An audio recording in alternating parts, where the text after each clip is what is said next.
అంటే YCP MP Vijayasai Reddy కొన్ని ఆరోపణలు అయితే చేశారు. కేంద్ర పార్టీ అయితే బాగుంది, రాష్ట్ర పార్టీ వేస్ట్ అని చెప్తున్నారు. ఎలా స్పందిస్తారు మీరు? ఏమోనండి, ఇప్పుడు ఆయన ప్రజలు మర్చిపోయారు.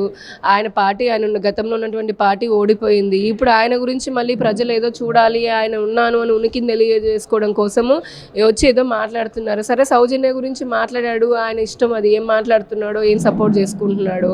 కానీ మా రాష్ట్ర బీజేపీ శాఖను అనడానికి మీరెవరయ్యా? మీకు తెలుసా అసలు ఈ సంఘటన జరిగిన వెంటనే రాష్ట్ర అధ్యక్షులు మాధవ్ గారు వెంటనే కాన్ఫరెన్స్ కాల్ పెట్టారు.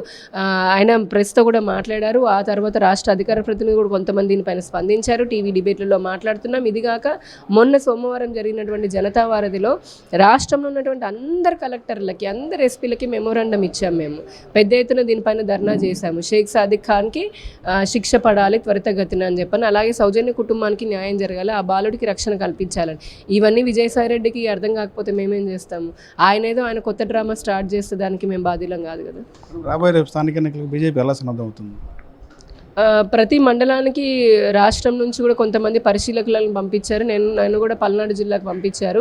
అక్కడ ఎన్నో దశాబ్దాల నుంచి కూడా భారతీయ జనతా పార్టీ ఎన్ని సీట్లను గెలుచుకుంది, ఇప్పుడున్నటువంటి కార్యకర్తలు ఎవరికి అన్ని రకాలుగా సమర్థులు, ఎంత బలం, మన బలం ఎంత ఉంది, మన బలహీనతలు ఏమిటి, అన్ని వివిధ రకాల రాజకీయ కోణాల కూడా మేము పరిశీలన ఒక రిపోర్ట్ తయారు చేయడం జరిగింది.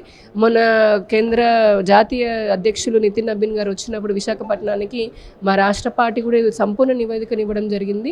ఈ బలాబలాన్ని, అంటే ఈ రిపోర్ట్ ఆధారంగా కూడా రాష్ట్ర ముఖ్యమంత్రి గారు అలానే పవన్ కళ్యాణ్ గారితో కూడా రాష్ట్ర బీజేపీ శాఖ మాట్లాడబోతుంది. ఏదేమైనప్పటికీ మొదటి నుంచి మా జాతీయ పార్టీ కానీ రాష్ట్ర పార్టీ కానీ కార్యకర్తలకు ఒకటే సందేశాన్ని ఇస్తున్నాయి.